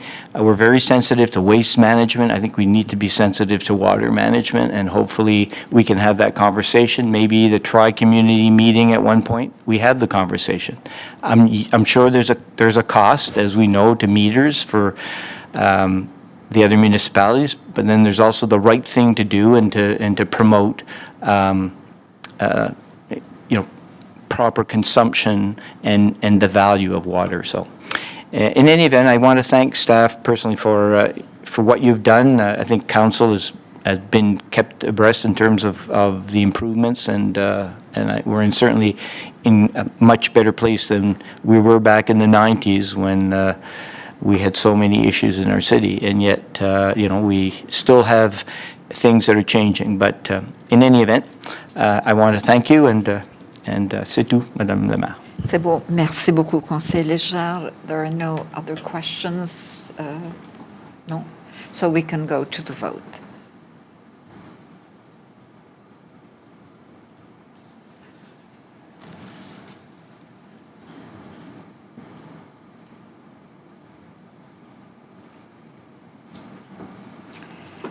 Motion carried unanimously. Merci. Next, our reading of bylaws, et lecture des arrêtés municipaux, and both are first readings and part of the motions that were given during the recommendations for the through planning. So I can just give reading by title. These will be posted online. They can be available to any citizens that would like to have them. Just contact the clerk's office. We can send them either email, snail mail, any way you would like to receive them. The first is concerning Acorn Court, bylaw and amendment of the City of Moncton zoning bylaw, being bylaw Z222.495 Acorn, first reading. Arrêté portant modification de l'arrêté de zonage de la Ville de Moncton sur l'arrêté Z222.49 5 Cour Acorn, première lecture. The next is the bylaw referring to 136 Highland View, a bylaw and amendment of the City of Moncton zoning bylaw, being bylaw Z222.50136 Highland View, first reading. Arrêté portant modification de l'arrêté de zonage de la Ville de Moncton sur l'arrêté Z222.50 136 chemin Highland View, c'est la première lecture. Next. Madame la greffière. Next is notice of motions, and there's a motion from Conseiller Bourgeois, if he would like to read his motion into the record.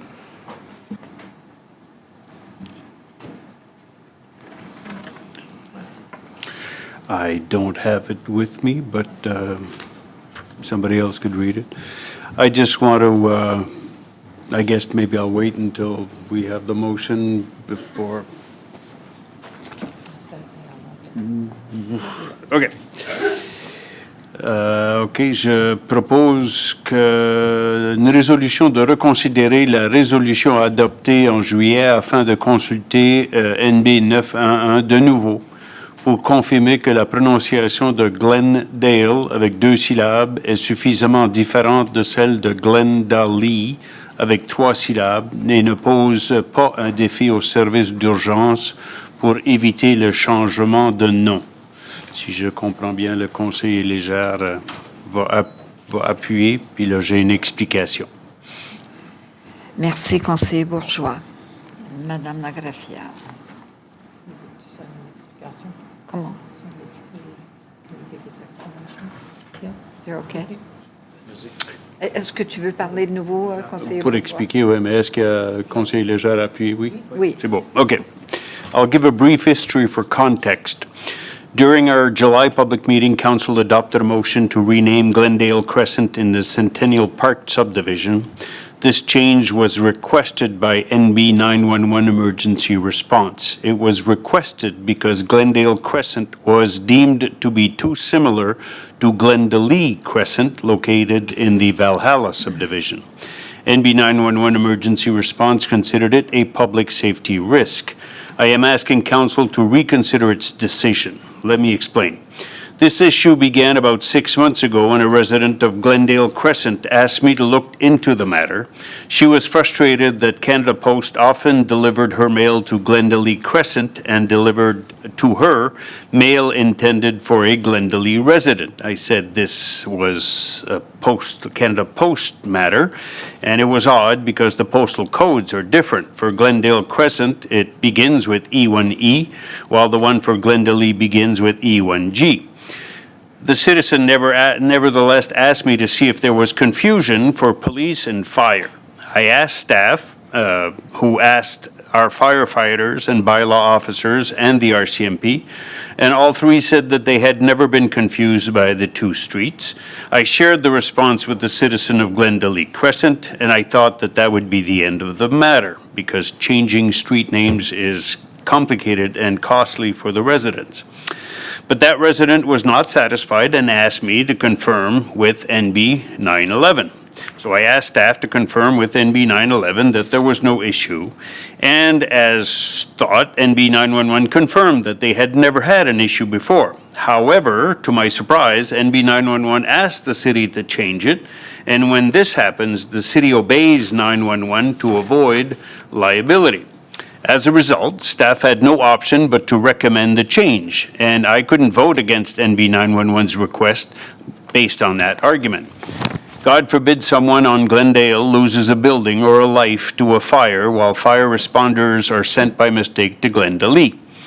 However, upon reflection, I think 911 made a mistake. As Marshall McLuhan argued, the medium is the message. In this case, our decision was based on written words. In written form, there is almost no difference between Glendale and Glendale. There's just an A at the end of Glendale that makes a difference. But orally, which is how people communicate with 911, there is a very significant difference between the two crescents. Glendale, Glendale. Glendale has 2 syllables, Glendale has 3 syllables, and the crescents do not sound alike even if most of their letters are the same. Glendale, Glendale.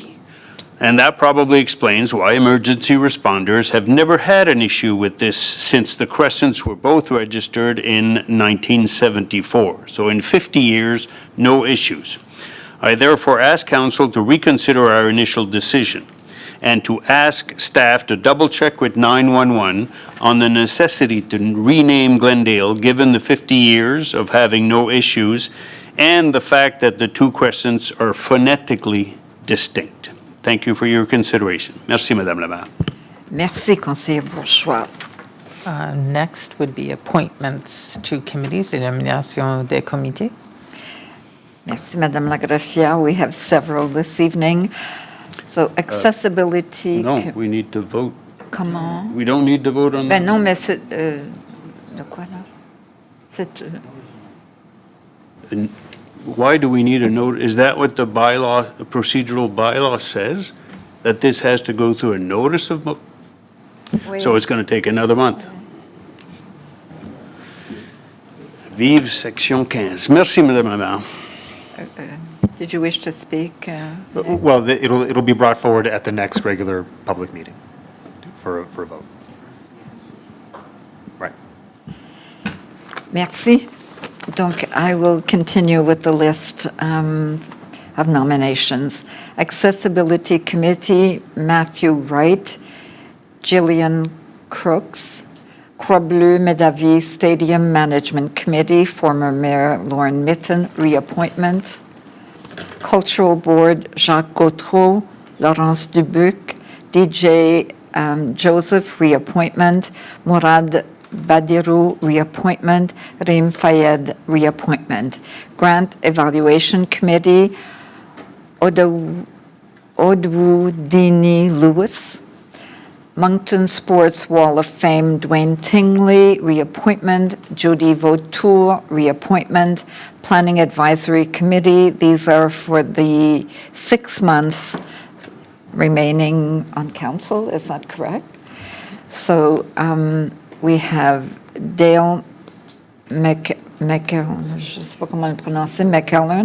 reappointment. Cheyenne File, reappointment. Miles Maley, reappointment. Roxanne Richard, reappointment. Could I have a mover and a seconder to adopt the list? Conseiller Leblanc, Conseiller Léger. So we will go to electronic vote.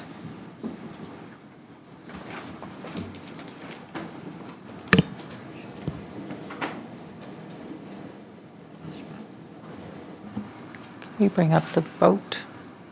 There you go.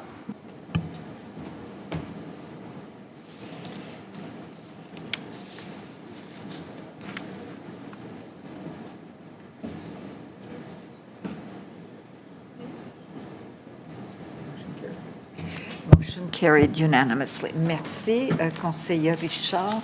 Vous allez clore la réunion. Merci beaucoup. Merci. Merci à tous. Bonne soirée.